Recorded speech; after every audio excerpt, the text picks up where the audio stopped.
They arrived on a Tuesday. You remember this distinctly.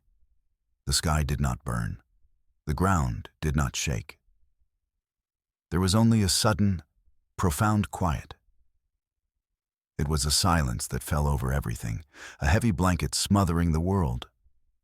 It was not an absence of noise. It was a presence of stillness. Their ships were beautiful and terrifying. They were polished obsidian teardrops in the sky. They moved without a whisper of displaced air. They hung over cities like patient predators. We expected laser blasts and booming motherships. We got the galactic librarians, and they insisted on quiet in their new study hall. The quiet was their greatest weapon. It rolled through neighborhoods like a fog. You saw it from your window, a shimmering distortion in the air. As it passed, the city died. Car horns went silent mid-blare. The chatter of crowds vanished. A dog would bark, then cease to exist. Its sound was erased, and so was the dog. We tried to fight back, of course. Our missiles flew true. They impacted the silent ships without a sound. No explosion, no debris. They simply vanished into the perfect black hulls. They absorbed our fury, our noise, our existence. Entire armies were swallowed by the void. They raised their rifles, opened their mouths to scream a war cry, and were gone. Nothing remained but the crushing, absolute peace they brought with them. Humanity was loud. We were a species of arguments and laughter. We loved roaring engines and soaring music. We filled the void of space with our chatter. Now that void was talking back, and it was telling us to be quiet. Forever. For months the silence spread. Colony after colony went dark. Their final transmissions were not screams of terror. They were just static. Then nothing. An entire network of human worlds blinked out. A string of lights extinguished one by one. Our greatest minds were lost. They could not find a weapon that made a sound against the quiet. Every countermeasure was met with the same patient, empty response. Then something impossible happened. A mistake was made. It was not our mistake. It was theirs.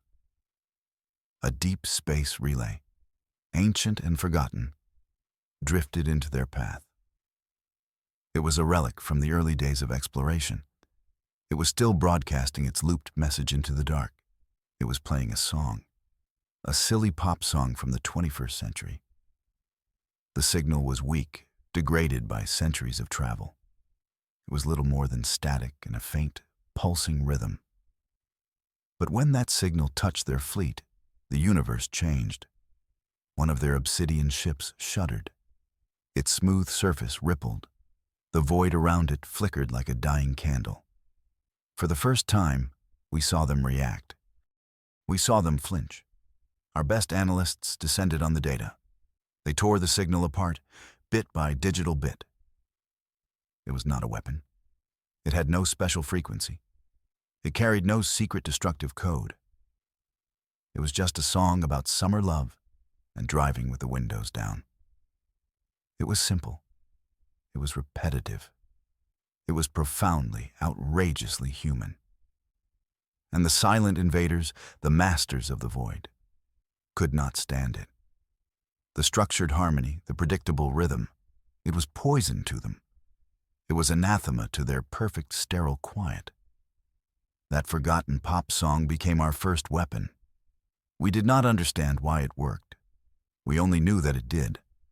A one-hit wonder was about to become the anthem of our survival. Humanity had found a way to scream back into the void. The theory was insane. Fighting a star-faring empire with music. High command thought the analysts were cracking under the strain. It was desperation. A fool's hope. The idea was almost laughed out of the war room. But desperation is the mother of very strange tactics. They needed proof on a larger scale. That proof would come from a world called Haven.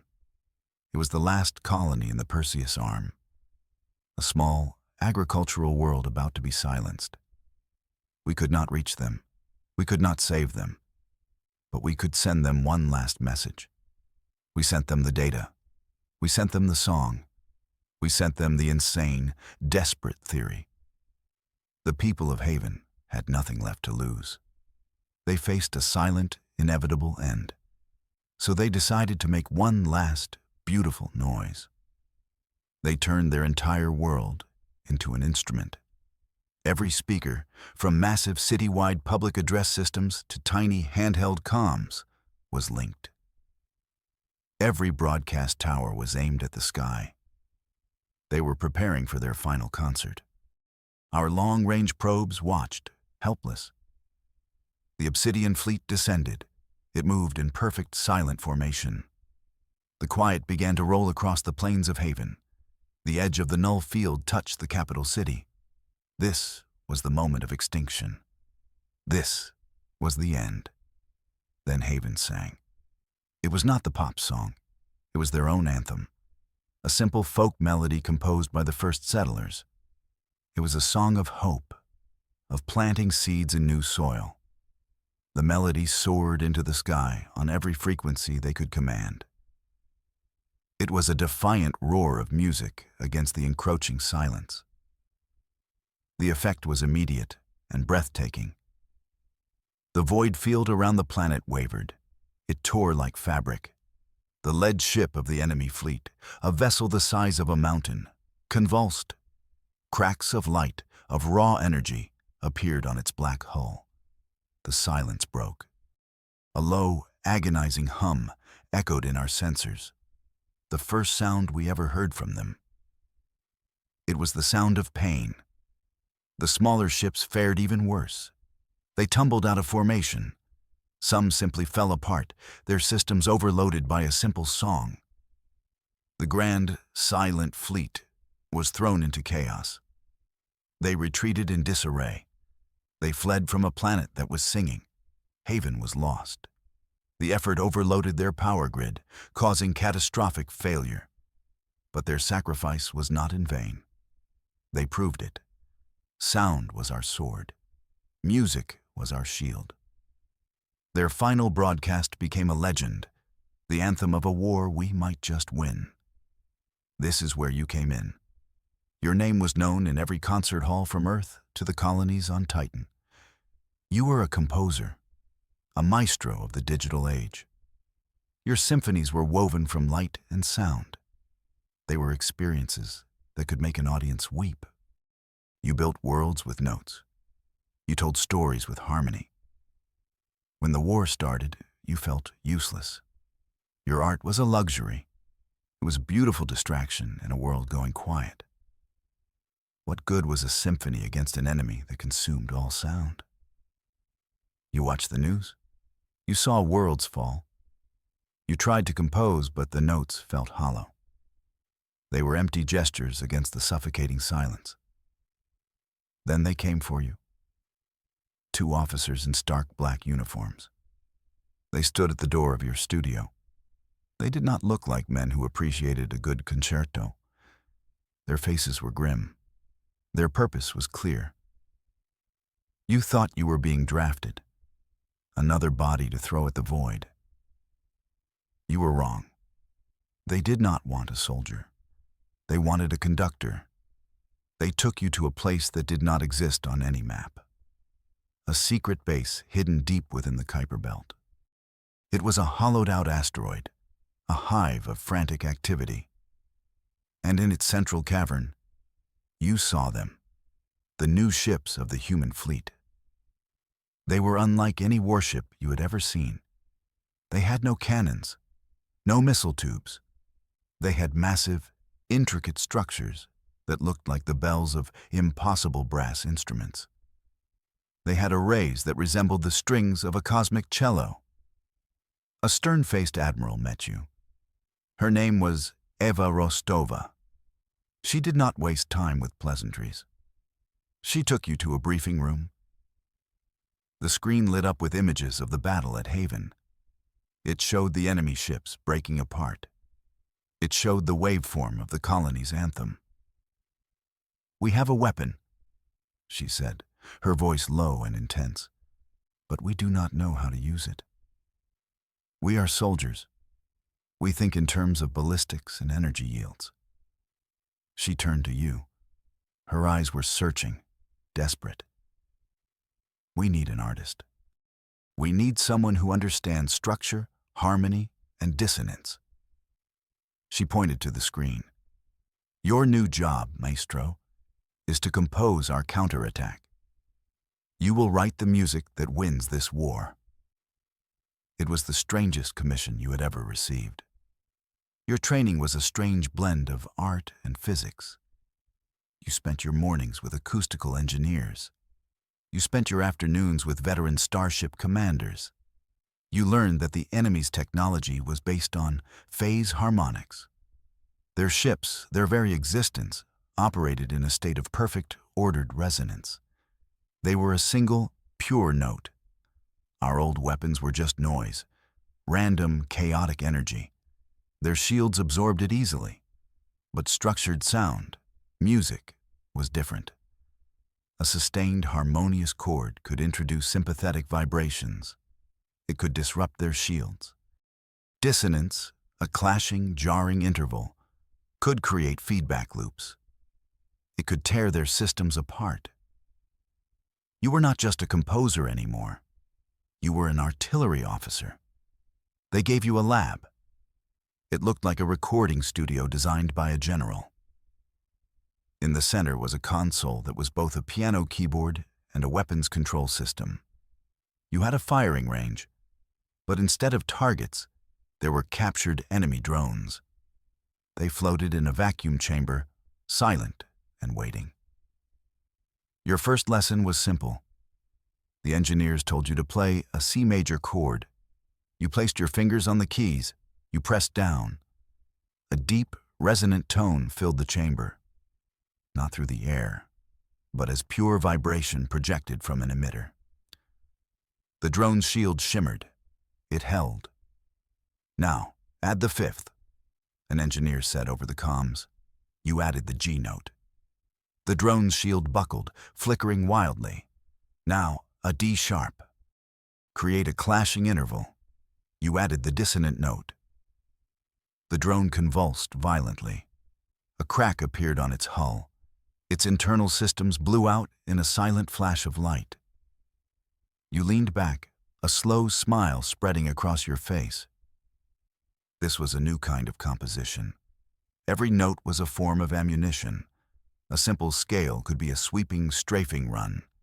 An arpeggio could be a targeted strike, taking out a specific system. You began to see battlefields as a grand musical score. The enemy was the silence. You were the crescendo that would break it. You started composing with a fervor you had not felt in years. Your music had purpose again. You wrote your first true piece of martial music. You called it the Shield Breaker Sonata.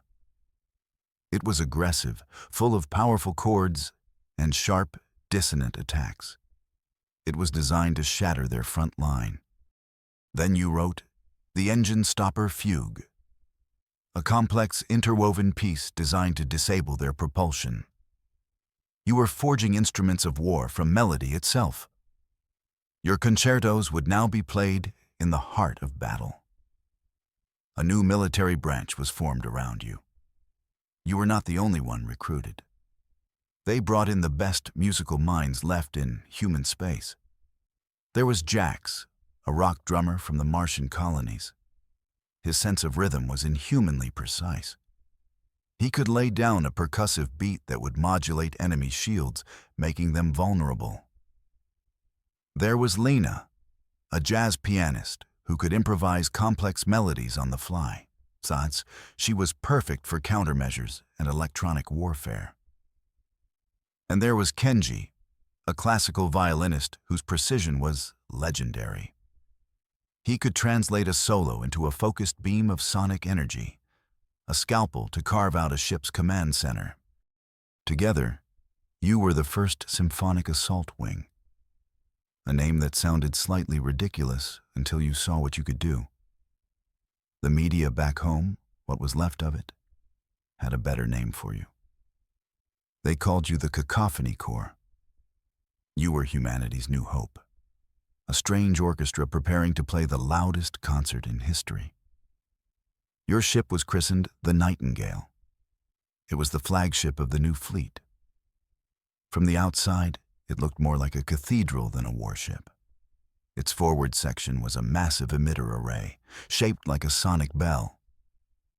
Inside, the bridge was not a bridge. It was a conductor's podium. Your station was in the center, a raised platform with your console. Around you, in a tiered orchestra pit, sat your fellow musicians at their own weaponized instruments. Your first mission was assigned. A small but vital mining outpost in the asteroid belt had been taken. A single enemy cruiser held it, enforcing the silence. It was a perfect test case, a limited engagement, a chance to prove that this entire mad idea could actually work. Command needed to see a victory. The tension in the Nightingale was thicker than asteroid dust. You ran through the pre-flight checks, power levels to the primary emitters, tuning the resonance frequencies, calibrating Jax's percussion cannons. Everyone was nervous. You were musicians, not soldiers. You were about to perform the most important piece of your lives. And a bad review meant death. You stood on your podium, looking out at the star field on the main view screen.